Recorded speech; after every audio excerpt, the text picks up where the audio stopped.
Rahayu, Rahayu, Sagung Dumadi. Mas Feris, terima kasih hadir lagi. Pemirsa Cahaya Batin, pintu gerbang kesadaran bangsa Nusantara. Kali ini masih kita akan mengalami sebuah peristiwa besar dan kolosal. Yang pertama adalah tentang bulan Suro yang jatuh pada bulan Agustus, yaitu Hari Kemerdekaan Republik Indonesia. Bagaimana saya menyampaikan bahwa peristiwa ini adalah sebuah peristiwa yang sangat kolosal dan besar dan punya sejarah. Dalam pemaknaan bulan 1 Muharram atau bulan Suro, itu kita akan melihat bahwa ada sebuah peristiwa di mana kita berusaha untuk melakukan sebuah peperangan yang cukup luar biasa untuk menegakkan tonggak kembali proklamasi kemerdekaan Republik Indonesia di 1945. Saat ini sudah 2021. 76 ya Mas Feris? 76. Nah, sederhananya bahwa kita ingin melihat bahwa apakah kita betul-betul merdeka secara dohir, merdeka seperti dumatining tetan pokang winanan do, ataukah kita sudah merdeka secara kalau tadi dohir kita secara sir, kita ngomong batin kita bahayuning. Jadi kita betul-betul kita itu merdeka secara batin kah atau merdeka secara otentik? Apalagi kita saat ini di tengah bulan Suro, kita melihat kita harus melakukan membersihkan sekaligus mensucikan. Nah, Mas Feris, kalau kita melihat kemerdekaan Republik Indonesia, Surabaya iki panggonane para pahlawan. Panggonane mbae sampean, aku gak ngomong hanya saya. Iki mbae sampean tenan sing berjuang. Dul Arnowo, Ruslan Abdul Ghani, M Yasin, T Gundan, lalu Maijen Sungkono, lalu maneh Raden Suryo, Gubernur Suryo, lalu neng peneleh iku ono Bung Karno, ono Semaun, ono Alimin, ono Muso, ono Tan Malaka, ono Kahar Muzakar. Bahkan neng Surabaya iku tokoh-tokoh pejuang-pejuang akeh. 9 November 1945 sampai 49 itu adalah orang tuanya Ferry, orang tuanya Eko, orang tuanya Mas Feris tidak pernah mengenal minta uang untuk mengibarkan sang saka bendera merah putih seperti yang saya katakan. Suro. Jadi hari ini Mas Feris ingin seperti apa kemerdekaan untuk bangsa kita hari ini di tengah peristiwa Suro yang sebenarnya kita harus Surabaya, Suro badan, beboyo ning ati, ojo sampai ati membahayakan badan kita. Mari kita berjuang untuk life is freedom. Wah, ada nih. Iya Mas Faris, ngomong-ngomong tentang Assalamualaikum warahmatullahi wabarakatuh. Salam. Rahayu, rahayu, rahayu. Menurut saya di bulan Suro yang tepatnya bertepatan dengan Hari Kemerdekaan Negara Republik Indonesia yang ke-76, ini sebenarnya bukti bagaimana kecintaan kita terhadap negara kita, bagaimana kecintaan kita terhadap bumi kita. Jadi ini adalah suatu bukti yang bila mana para leluhur, para pahlawan terdahulu itu berperang. Kalau dulu mungkin perang-perangan pakai senjata. Kalau sekarang kita sedang berperang melawan wabah. Jadi ya semuanya yang namanya wabah bisa juga berperang melalui batin kita, melalui pemikiran kita. Jadi saat inilah ujian yang tepat. Bagaimana sih kecintaan kita terhadap negara Republik Indonesia ini? Betul. Jadi kalau kita selalu menghujat, selalu berprasangka buruk terhadap aturan-aturan pemerintah, berarti percuma kita menjadi anak putunya para pejuang-pejuang terdahulu. Ya.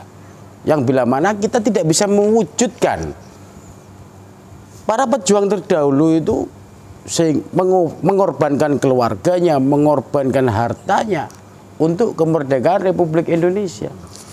Nah, pada saat ini, pas bulan Suro ini, semoga kita semua bisa mewujudkan kecintaan kita dan kita bisa meneruskan perjuangan-perjuangan beliau yang terdahulu. Bagaimana sih cara kita mewujudkan? Ayo kita saling membantu. Jangan saling menghujat antara satu dengan yang lain. Jadi apapun yang bisa kita lakukan, lakukanlah selagi kehidupan kita bisa bermanfaat. Perjuangkanlah diri kita, perjuangkanlah batin kita, perjuangkanlah badan kita, perjuangkanlah keluarga kita, perjuangkanlah orang-orang di sekitar kita. Setidaknya seperti itu. Baru kita akan mencapai ke titik kemerdekaan. Menurut saya seperti itu. Jadi monggo ayo kita sama-sama berjuang demi mewujudkan kemerdekaan. Apa tadi? Is freedom, ya kan? Life is freedom. Hidup adalah merdeka. Nah, yang sudah ditanamkan oleh para pejuang dan leluhur-leluhur kita sebelumnya. Oke. Luar biasa pemirsa, Jaya Batin, Mas Feris mengupas panjang.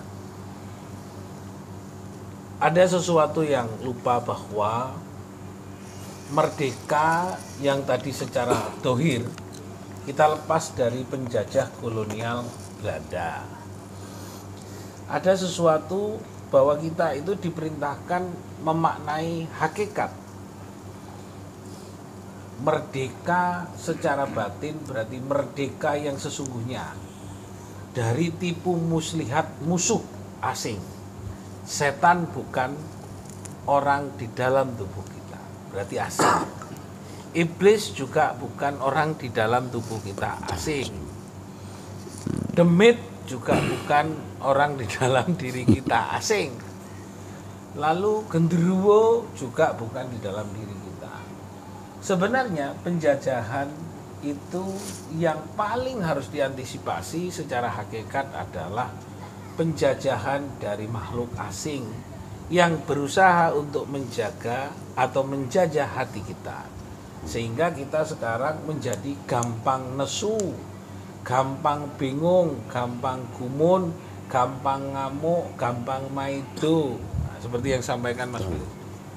Maka semangat dari kemerdekaan itu diambillah spirit-spirit tentang nilai-nilai kejuangan, yaitu nilai-nilai yang dipilih adalah getah getih gula klopo, yaitu merah dan putih.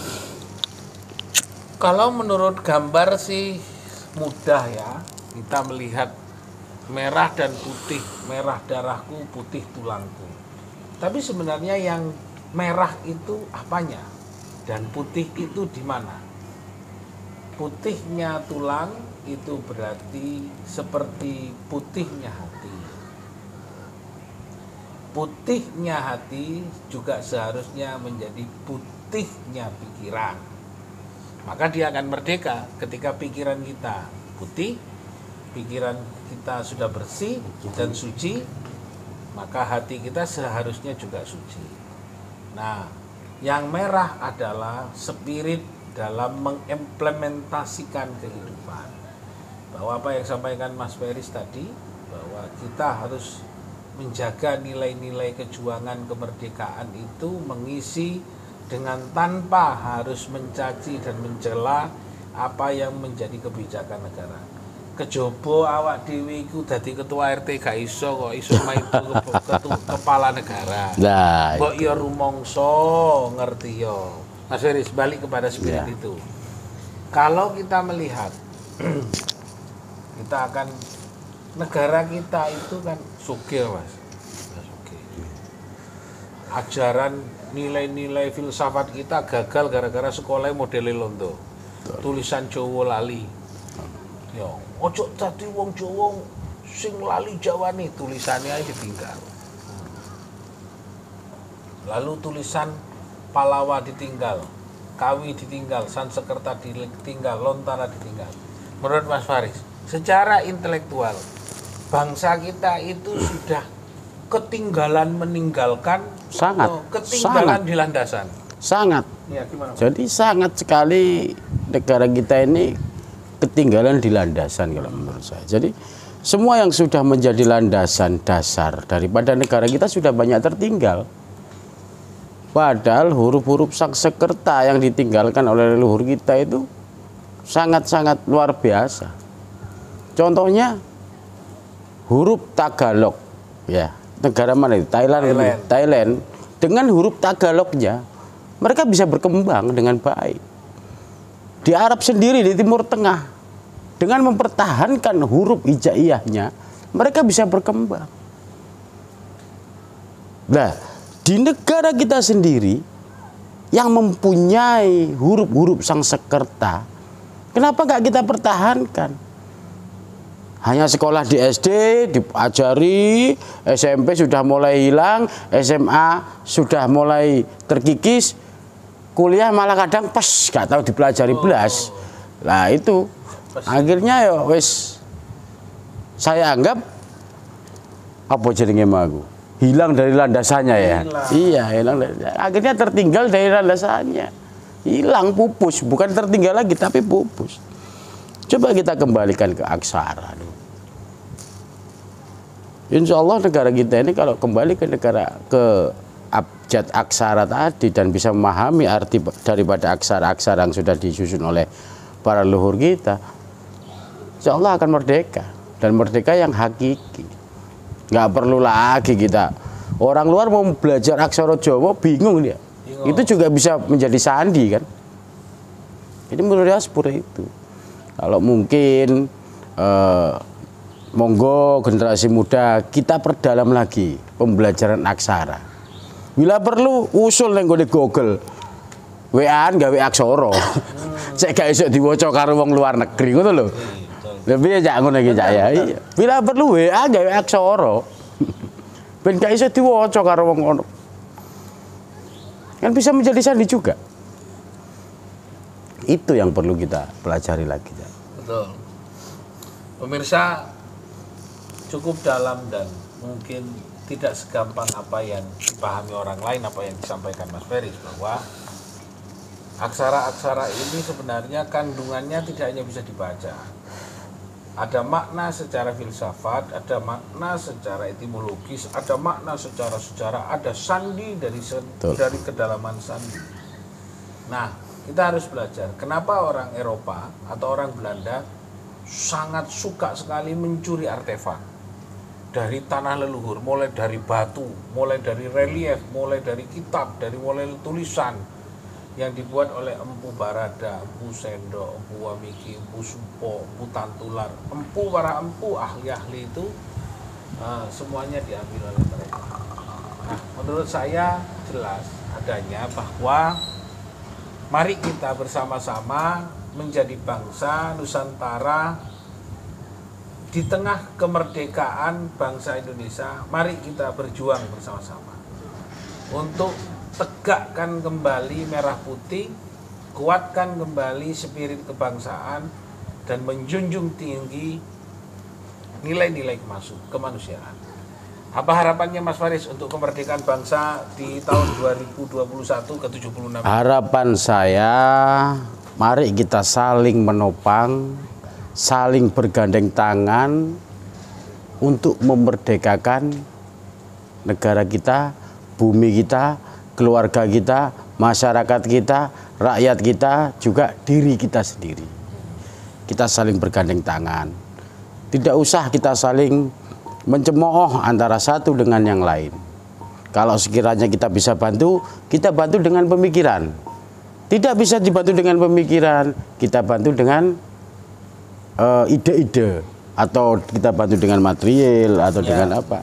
Apalah yang bisa kita bantu. Di sini ada juga relawan, kebetulan ada relawan dari Mas Ferry, relawan pribadi yang selalu walaupun wis masalah duit gampang, yang penting aku isok bermanfaat. Itu sudah perjuangan, itu sudah bentuk daripada perjuangan leluhur kita. Pertanyaannya, dikala leluhur kita itu bisa meninggalkan suatu sejarah terhadap diri kita, apakah kita mampu meninggalkan sejarah bagi anak cucu kita? Sementara kita hanya disuruh menjaga aja sudah tidak bisa, apalagi membuat suatu sejarah. Yaitu harapan saya, ayo kita buat sejarah pada diri kita, pada keluarga kita. Kelak kita akan dikenang lewat sejarah-sejarah yang sudah kita bangun dan kita jaga sesuai dengan terah dari leluhur kita. Oke. Terima kasih Mas Feris. Nggih, ngapunten. Pemirsa Cahaya Batin, menjadi sebuah kesimpulan besar bahwa kita merdeka betul-betul seutuhnya. Merdeka secara dohir, tidak pernah lagi kita mau tunduk dan patuh kepada orang asing, dan tidak patuh juga kepada makhluk asing. Karena orang asing bisa dilihat, makhluk asing adalah sejenis setan, jin, demit, dan iblis. Maka kita harus merdeka seperti Allah menurunkan kita di muka bumi ini untuk menemukan kemerdekaan untuk tanah air Indonesia. Terima kasih, semoga bermanfaat. Rahayu, rahayu, rahayu, rahayu. Om Swastiastu, Namo Namo Buddhaya, Buddhaya, salam kebajikan. Salam. Assalamualaikum warahmatullahi wabarakatuh.